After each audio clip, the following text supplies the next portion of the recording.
What's up everyone? We have something super special today. Right here in front of me is the BangerBar. In today's video, we're going to show you how to build it.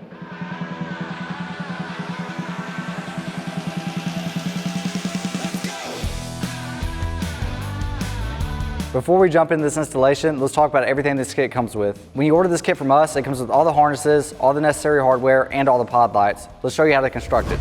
All right, step one, inside your included kit, go ahead and find this bag. It's labeled as the pod link kit. It's gonna look something like this. Let's talk about what's inside. You're gonna have two end links. Each end link is gonna go on either side of the 4Banger. Next up, you're gonna have two sets of screws. One is gonna be 16 millimeters long and the other one's gonna be 10 millimeters long. And these are gonna secure your end links on either side of the 4Banger. So right now, you're probably wondering, why is one screw shorter and one screw longer? Well, here's the answer. On the side of the 4Banger, you're gonna have two screw holes. One's gonna be taller than the other. That is where you are going to place your spacer. Next, go ahead and grab the bracket that looks like this, along with your 10 millimeter and 16 millimeter screws and the spacer. Now place your bracket on the pod light with the pivot area facing upwards. Now go ahead and grab your spacer and place it in the lower screw hole. Next, go ahead and grab your longer screw and insert it into the area where you just put your spacer. The next thing is to go ahead and grab the shorter screw also found in your kit and thread it into the hole right above the one we just did. Following this, go ahead and snug both of the screws down with your 4 millimeter Allen key. So we just finished installing the bracket on one side. It's the exact same on the other side. Go ahead and install it. And that is how you install the end brackets on the middle section pod lights. Now repeat the process on another pod light and let's show you how to connect them. So the center pod lights in the link, they only connect one way. They just slide into one another. Towards the face of the pod light, you have a pivot point. And at that pivot point, it's going to lock the pods together. And at the rear, you can move it accordingly to adjust your light bar to what angle you want it to maximize your beam pattern. Now that we have the pivot points on, we're going to go and show you how to connect it. So as we talked about earlier, the faceplate, we're going to put that on first. Now at this point, you only have two extra screws. The longer screw is going to go on the very front. You'll notice on this screw, you're going to have a washer at the very top. And then once you insert it, you're going to have another washer and a nut. So go ahead and put your washer on there and then thread your nut onto the screw. Now, let's talk about the adjustment capabilities of the BangerBar. On one side, you have three threaded holes. On the other side, you have a slot and a bolt hole. As you know, the side with the slot and the bolt hole, it goes over the top of the three threaded holes like this. So we recommend three different curvatures coming out the box. You either have 0 degrees, which would be a straight bar all the way across the roof line. You'd have 3 degrees, which is more of a curve, or you would have 6 degrees, which is a pretty extreme curve. So either way you decide to go, the 4Banger is completely customizable to your needs.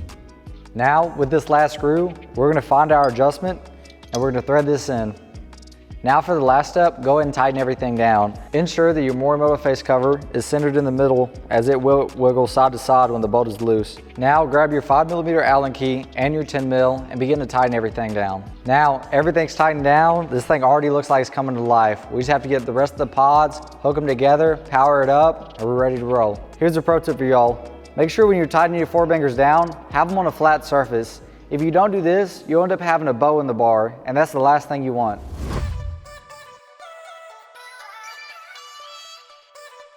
Next up, let's talk about the bar end mounting feet and why these things are so cool.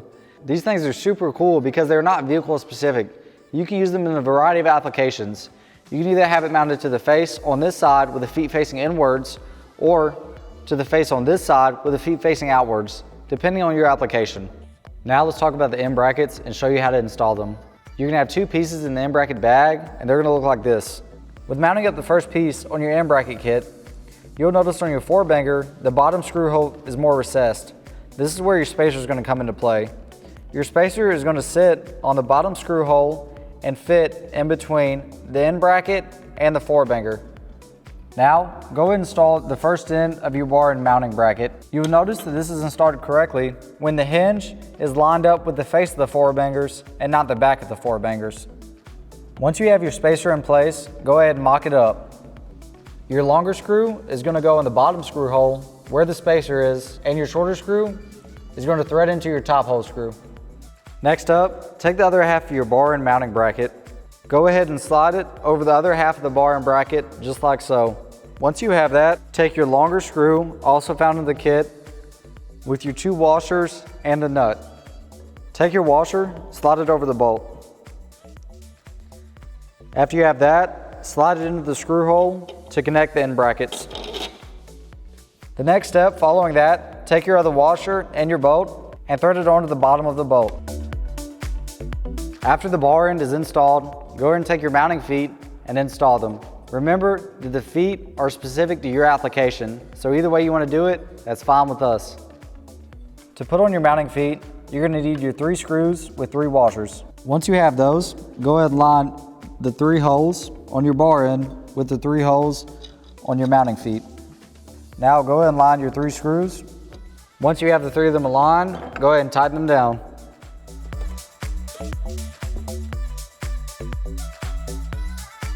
If your bar end and mounting feet look something like this, you did it right. Just like we did it on one side, let's do it to the other side.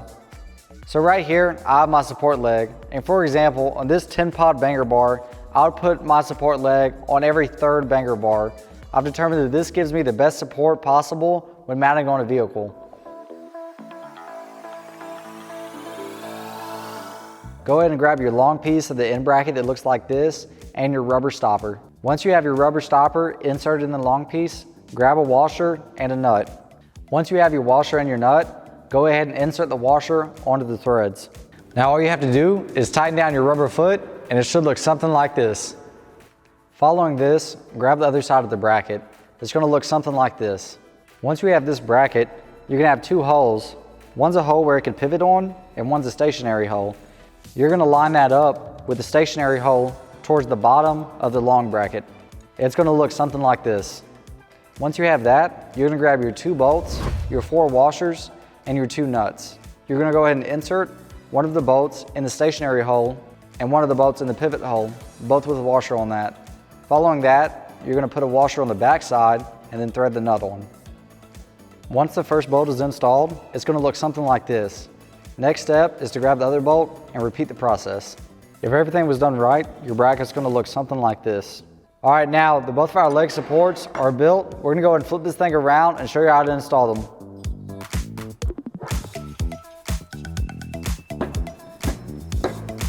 I'm going to grab my support and I'm going to place it like so. Remember that the banger bar is flipped upside down and facing me, so it may look a little weird on your end. With a setting like this, find the pre-existing bolt and go to the opposite side and thread your screw in. Now, grab your 4mm Allen key and go ahead and snug it down.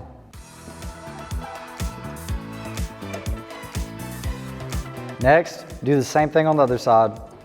And just like that, our banger bar is complete.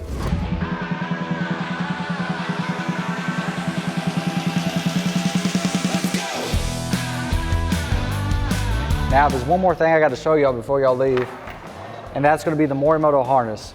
This harness has a couple different things I need to tell y'all about. We have a positive and negative battery terminal.